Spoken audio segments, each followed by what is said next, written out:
A long time ago, quite a long time ago, I was 4 years old. And I was a part of a little dance class. Our recital was coming up. I had the costume. We were going to be little mice. So my costume was a little furry costume with pink sequins and a tail and ears. We practiced, and I loved that costume, and I loved our dance, and I could not wait to get on stage. So the big day came, and the music started, and we're heading on stage, and I march out in my little tap shoes, and the other little girls just clumped in a little stage-frozen mass of paralyzed little girls. Well, I was not going to have any of that, and I turned around and I helped each child get in their right spot, and then I restarted the music and we had our dance. Now, some people, my 3 sisters mostly, would think that was an early sign of me being bossy. Others might see that as a great act of leadership from a 4-year-old helping other little girls succeed in their dance. We never know when we're called upon to provide leadership, to reach deep inside, and exercise the gifts that have been given to us. Have you ever been called to step up and step out, maybe even as a little kid, maybe even now? Stand tall in your civic life, in your home life, in work, in your community? Have you been called to bring forth something that is inside of you, that is needed by the people around you? Perhaps it was uncomfortable. It frequently is. To try a new thing, to be called to speak out. It's an opportunity to try, and it's an opportunity to fail. Maybe, and most likely, these opportunities happen in community. It's visible and it's not hidden. Frequently, the timing is not perfect. That's just how the Spirit works. She calls us into service. She brings forth out of us that which has been placed, and it's God's timing, not ours. As surely as Jesus brought forth the wine from those gigantic stone jars, Mary drew out from Jesus his boldness and his mission that day. Sometimes it takes another person to see the gift that is within us, to see, name, call forth, persist, to refuse to stop asking, and even perhaps demanding that the miracle that waits to spring forth, your wings are ready. It's time to fly. That can be messy, hard work, and inconvenient too. I thank God every day for those spiritual midwives who stand ready to do this work for us. So in John's gospel, Jesus has been baptized, and then he has spent a few days walking around and he's gathering his disciples. And we read about these one-on-one conversations that he's having with Andrew, Simon Peter, Philip, Nathaniel, each of whom is seeing this Spirit inside of Jesus. They're noticing he's glowing with the Spirit of God, and they see you are God's son. And then they're at this wedding. So in this pericope, my attention goes pretty swiftly to this exchange between Mary and Jesus. It's sometimes passed over as a slight argument between mother and son, or a bossy mom, but I see it differently. I wonder if Mary was being a spiritual midwife to Jesus. Does Mary see something specific about the people Jesus is called to serve on his way to the cross? Mary, in this story, points to the place of need which is also the place of abundance. She has done this from the very beginning, when she first sang her song, the Magnificat, and she describes what will happen with this child of God. She sees the need, and she sees the abundant grace of God that will come and fill that need, heal the wounded, release the prisoners, feed the hungry. The place of need is also the place of great abundance. So we're at this wedding that may have lasted for days, and the wine has run out. Now, let's take a minute and imagine about this narrative. Who's going to notice first that the wine has run out? Have you ever worked in a kitchen, waited tables, done some catering, and something has run out? That happens right there next to the stove, doesn't it? With a sense of panic, where we're looking at the ingredients and something has run out. Anybody has felt that before? I have been there. It can happen in your house or at a restaurant or at a great party. The discovery happens in the kitchen. And who is in the kitchen? It is not the bridegroom or the family or the father of the bride or the mother of the bride. It is the servers and the cooks and the women. And depending on where you sit in society, those are the most important or the least important. But they're the ones that notice that the wine has run out. Mary was right there. In this story, she says, she knows the wine has run out, so she sees the place of need. She also knows how to fix the problem. Mary is calling Jesus right then into the fullness of his ministry. Now, last week we heard God calling from the heavens, naming Jesus as God's Son, launching him in a very specific way into his ministry. This week, the call comes from the kitchen. It's time to serve. It's time to act, to step up, to step out, to serve. Jesus' reluctance is fascinating to me here. He clearly has spent the past few days walking around, connecting with people, amassing his disciples. Why would he be reluctant? So in the Gospel of John, when we hear the hour, when he says, "My hour has not come," that is referring to his passion. He's thinking all the way to the cross. My hour has not come. That's true.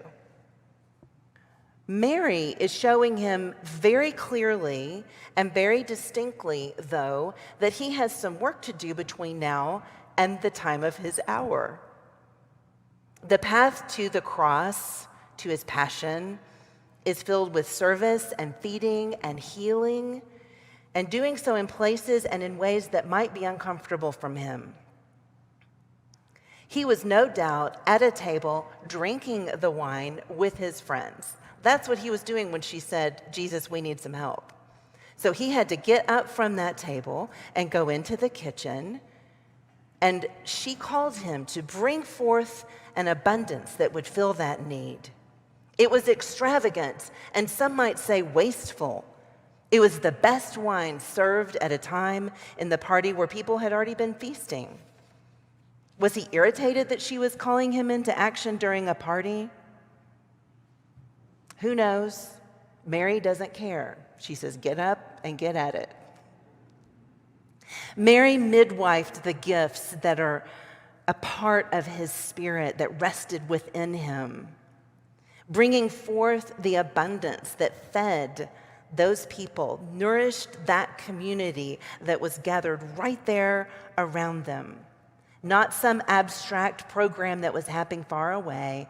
Right there, he was feeding the people right there.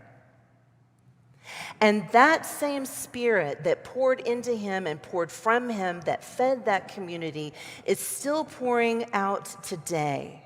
And Paul talks about that in his letter to the Corinthians. Paul describes the gifts of the Spirit, a variety of gifts, but one Spirit, giving as the Spirit will give. But where do we start? We may feel so clearly that we are called, that we have gifts that we might want to offer, but where do we start?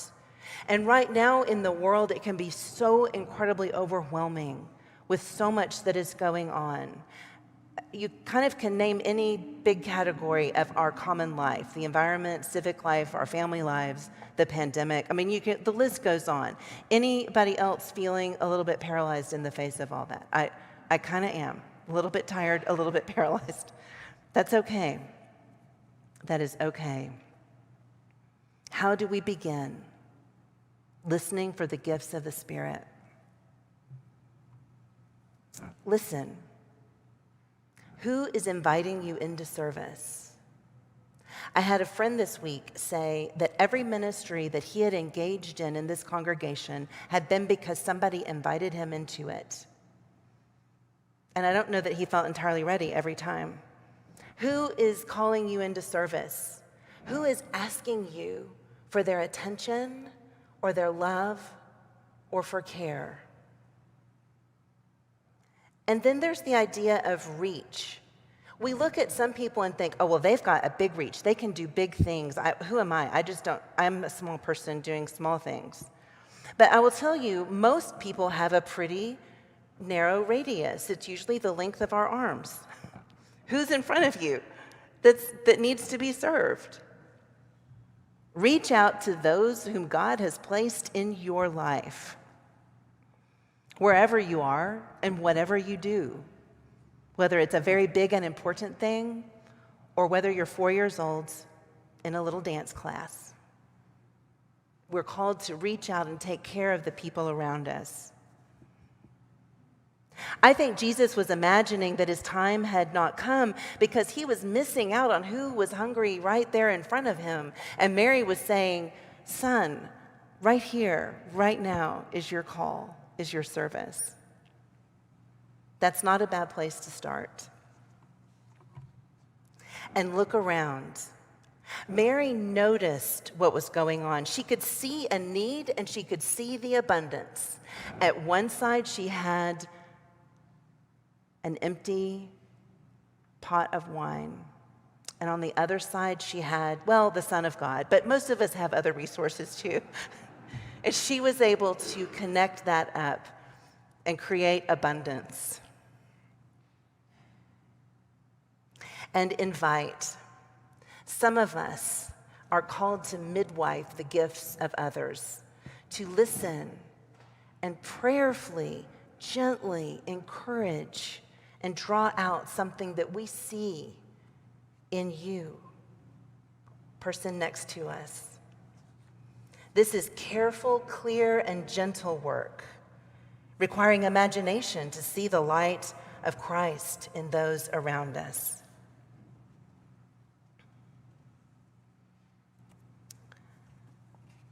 So you've only known me for 2 weeks, and I'll let you in on something that will show up a few more times. I'm a big fan of Gerard Manley Hopkins, and the last lines of this poem kept coming to me this week. Listen. As kingfishers catch fire, as dragonflies draw flame, as tumbled over rim and roundy wells, stones ring like each tucked string, tells each hung bell's bow swung, finds tongue to fling out broad its name. Each mortal thing does one thing and the same, deals out that being indoors each one dwells. Selves goes itself, myself, it speaks and spells, crying, what I do is me, for that I came. I say more. The just man justices, keeps grace that keeps all his goings graces, acts in God's eyes what in God's eye he is, Christ. For Christ plays in 10,000 places, lovely in limbs and lovely in eyes not his, to the Father through the features of men's faces. Christ plays in 10,000 places. Hopkins is turning us from this idea that I am who I am and I am here for myself, and turns us gently to recognize that who you are at your core is graced by the Spirit of Christ who is playing inside of you. Place your hand over your heart right now. Place your hand over your heart. This is where Christ is playing. You are one of the 10,000 places. And look around you. And if you're watching this for our community that is virtual, look around you or imagine a person in your life. Christ plays there too. My hope, prayer, and joy is that you see Christ play within your life and the lives of those around you, that we see it in each other and have the vision and persistence of Mary, the bravery even, to call forth and live into the spiritual gifts with gentleness and grace. And Paul goes on to write, Christ is like a single body with its many limbs and organs, many as they are, make up one body. The body of Christ, the manifestation of spiritual gifts, shines forth in each one of us. Are you looking for the living Christ? Then look around you right now. Are you seeking abundance, such as the abundance in the miracle of Cana? Look around you. This is the abundance at the party. This is the new wine, the best wine, poured out in 10,000 ways, in 10,000 places, and lovely in God's eyes. Amen.